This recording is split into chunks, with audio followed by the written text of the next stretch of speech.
bombastic side eye, criminal offensive side eye.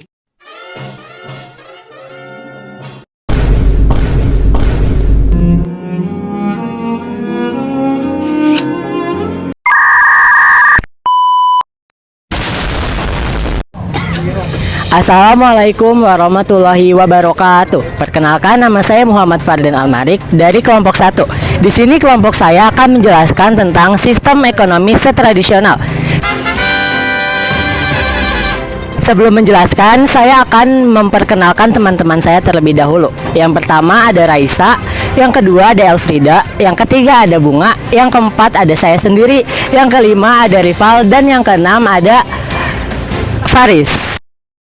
Sistem definisi ekonomi setradisional adalah metode pengorganisasian ekonomi yang didasarkan pada kebiasaan, tradisi, dan praktik yang diwariskan secara turun-temurun, di mana produksi dan distribusi barang serta jasa dilakukan secara lokal, seringkali melalui pertanian dan barter, tanpa sistem keuangan yang kompleks. Jadi di sini saya akan menjelaskan ciri-ciri sistem ekonomi tradisional. Yang pertama ada produksi untuk konsumsi. Itu adalah fokus pada kebutuhan lokal dan bukan untuk pasar. Yang kedua ada barter. Itu transaksi sering dilakukan melalui pertukaran barang dan jasa tanpa uang. Yang ketiga, keterkaitan budaya. Itu praktik ekonomi dipengaruhi oleh tradisi dan budaya setempat. Yang keempat ada keterbatasan teknologi, itu menggunakan teknik dan alat sederhana dalam produksi. Yang terakhir ada komunitas, itu aktivitas ekonomi biasanya melibatkan komunitas kecil dan kerjasama antar anggota. Contoh, produksi untuk konsumsi sebuah keluarga petani di desa menanam sayuran dan padi hanya untuk memenuhi kebutuhan makanan sehari-hari tanpa menjual hasilnya di pasar. Barter, seorang petani menukarkan beras yang dia hasilkan dengan ikan yang ditangkap oleh nelayan setempat tanpa menggunakan uang.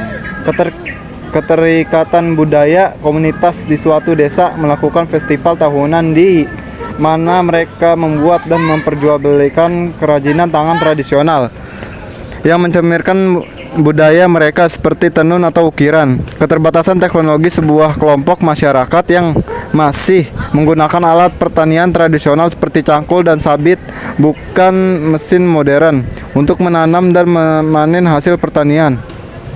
Komunitas, dalam sebuah desa kecil, anggota masyarakat saling membantu dalam kegiatan pertanian seperti gotong royong saat panen dan berbagi hasil panen di antara mereka. Di sini saya akan membahas tentang kelebihan sistem ekonomi tradisional. Yang satu, kemandirian. Masyarakat cenderung lebih mandiri karena memproduksi kebutuhan mereka sendiri. Yang kedua, ketahanan pangan. Fokus pada produksi lokal membantu menjaga ketahanan pangan dan mengurangi ketergantungan pada pasar luar. Yang ketiga, keharmonisan sosial, mendorongkan kerjasama dan solidaritas antara anggota, komunikasi melalui kegiatan bersama seperti panses. Yang keempat, pelestarian budaya, melestarikan tradisi dan melantik budaya dan yang kaya yang diwariskan dari generasi ke generasi. Dan yang terakhir, yang kelima, ramah lingkungan, menggunakan metode pertanian yang lebih melanjutkan dan tidak merusak lingkungan dibandingkan dengan praktik pertanian modern. Saya di sini akan menjelaskan kekurangan sistem ekonomi tradisional. Kekurangannya adalah 1. Keterbatasan pasar. Produksi terbatas untuk konsumsi lokal, menyulitkan akses ke pasar yang lebih luas. 2. Rendahnya produktivitas. Penggunaan teknik dan alat sederhana dapat menghasilkan hasil yang lebih rendah dibandingkan sistem modern.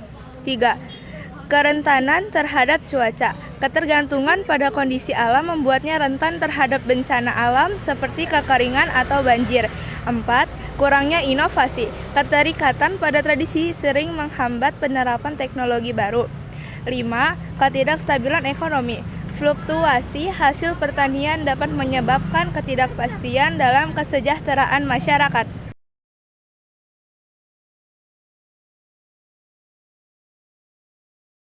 Sekian dari kelompok kami. Wassalamualaikum warahmatullahi wabarakatuh. Semoga bermanfaat.